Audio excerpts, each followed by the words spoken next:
We're Foodscaping Utah, and today we're going to take a look at 3 ways to espalier fruit trees so that you can grow a living fruiting fence.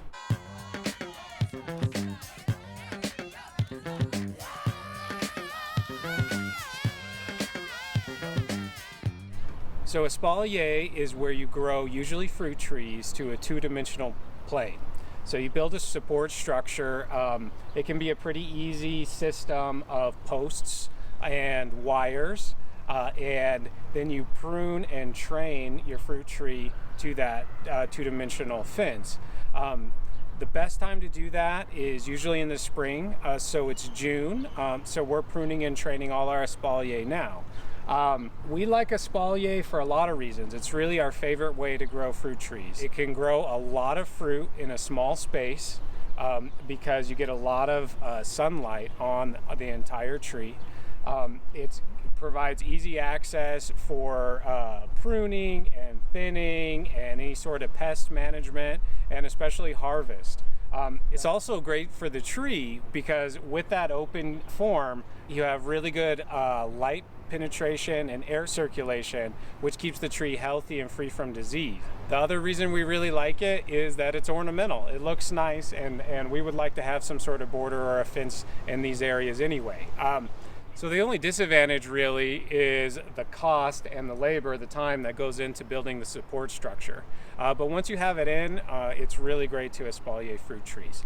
Some people get a little bit nervous about the pruning and training. They're not sure what to do, but really you can make it as technical as you want, or try to keep it really easy. So in this video, we're going to show 3 ways, and we're going to kind of go from the easiest, the don't think about it too much, and a kind of an informal design, to this design here, which is called a Belgian fence, which is on the formal end. So we'll take a look at all 3 of those different ways. Okay, so now we're going to take a look at the least technical way to do espalier, which is technically you could call it a fan style. So the tree just radiates out, and this is a nectarine, has wonderful fruit. When we bought it, we picked a nectarine that had some branches going different directions, and then we pruned out the branches going the other way. Okay, so here's the back of our fan-trained nectarine, and really we can make this as easy as we want to. We can just simply try to prune everything that's growing away from the structure and just prune it back to our wire system that we have here. If you see a branch that's close and you want to get it into the right spot, you could maybe use some tie, like one like this, and tie it or clip it back to the wire.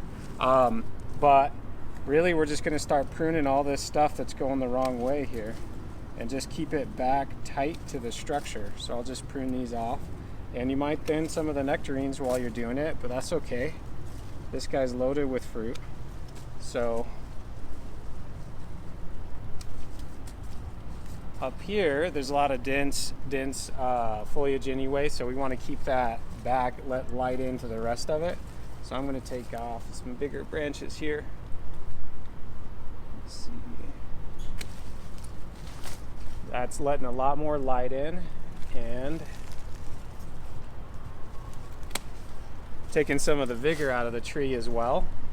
By doing this in the summer, you're keeping the tree smaller and closer to the structure. So that whole thing's coming out away from the wire. So we're getting closer here. I'll go ahead and prune it the rest of the way, and then we can take a look at it real quick. All right, we got this pruned back, and it already looks a lot better. We're getting more light penetration and air through the structure, so that'll keep it nice and healthy, and we'll be able to ripen all this fruit because it's really loaded with fruit.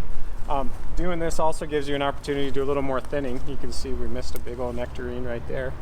It's right next to another one. But you could also tie a couple more in. You know what, this one's coming out too, just to show you a little bit. Like, you really don't need to make it too difficult. Don't overthink it. Just prune it back to the wire. This is actually it after we've got it done pruned.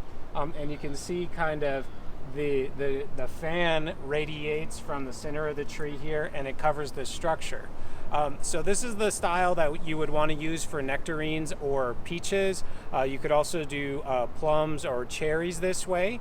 Apples or pears you can do this way too, but they also lend themselves to more formal styles, whereas a peach or a nectarine, it's a little bit harder to train formally. Okay, so now we're going to take a look at our apple tree that's on a 3-tier horizontal espalier system. So sometimes when people say espalier, if in the strict sense of the word, this is what they're talking about. Horizontally at 3 different levels, the tree branches out, and basically you just have wires at those levels and then train each branch. This tree we bought already trained to an espalier system. Otherwise it would take a year to do each tier. And the cool thing about when you buy them like this, they're a little bit expensive, but the cool thing when you do that, they can graft 3 different varieties or 6 different varieties or different varieties onto the same tree. So in this case, we have 3 different apples, 1 for each tier, and then maybe we'll train a 4th tier and put another apple on. So the process for doing this is basically just to make sure that you prune everything back and train it along the wires. If you want to come in close, we'll do some of the pruning and show you how to do that. Okay, so to train the tree, basically you can use some clips. So this is a really cool kind of clip that makes it really easy. These are a little bit more expensive. You just bend it over and clip it on like that, right to the wire. We're basically just keeping everything to the wire going horizontally. I don't have a lot of those, and they're a little more expensive, even cheaper than that. Something like this that are just cheap tomato clips. So that kind of thing, we can basically just go like this and clip it on. Now, one thing to notice, when we bend that and make it go horizontally, that's taking some of the vigor out of it, and that'll slow down growth. So I could let this one go vertically a little bit longer so that the tree doesn't put all of its energy into this top tier. And then, yeah, so we're gonna train this one down.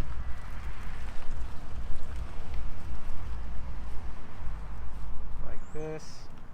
Train this one like that.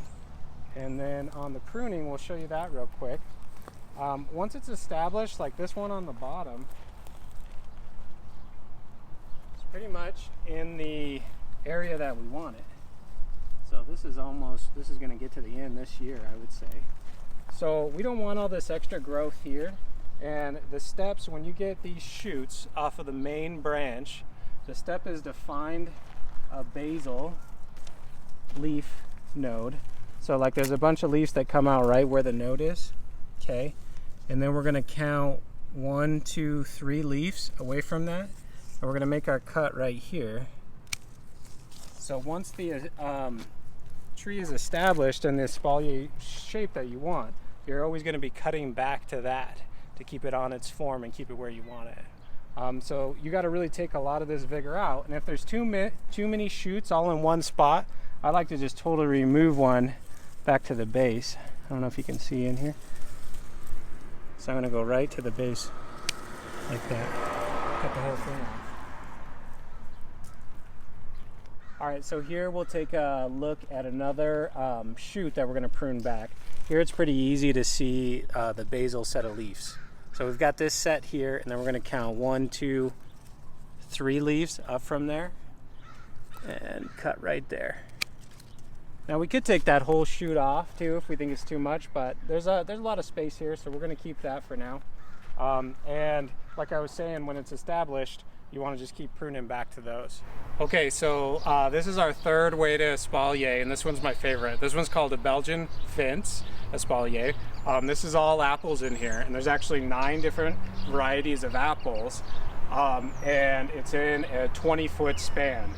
So these got to be pruned pretty heavily, and we do that in the summer just like with the other ones to take the vigor out.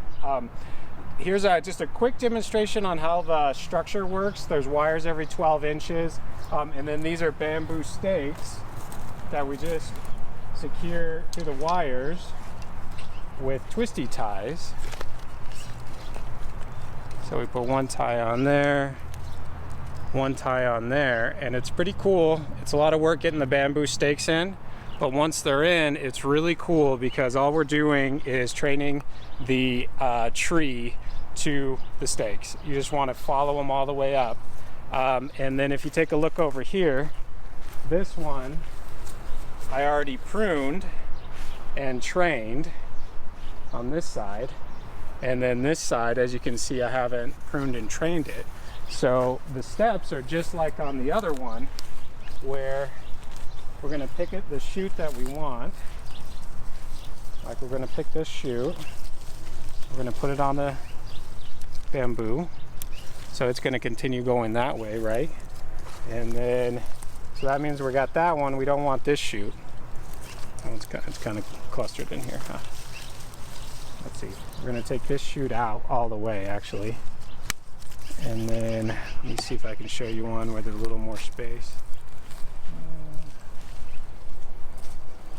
So here you can see we've got a shoot coming up, and let's see, that one's got a lot of vigor. Since this isn't all the way established, I want this tree to push its most of its growth to the end of this structure. So I'm actually going to take that whole one out. But once this tree has filled this space, that's when we'll start doing the cutting it at 3 leaves above the basil one. So I'll go ahead and prune this up, and then we'll show you how it looks when it's done. All right, so we got the Belgian fence finished. It's all pruned and trained, and we'll have to come back to it a couple times the rest of the season. And as the new growth comes out, we'll just clip that back in. Anything growing in the wrong direction, we might prune out, but mostly here it's just clipping it back into the lattice design. So the finished product should fill this whole space for us and produce a ton of fruit. For more on this Belgian fence project and how we train the really young trees to get them started on this structure, we have another video called Belgian Fence Apple Trees, and I'll put a link to that in the description, so check that one out. So hopefully in this video you've gotten a couple different ideas on how you can espalier some fruit, and you just kind of learn as you go and try to have fun with it. So thanks for watching Foodscaping Utah, and grow your own.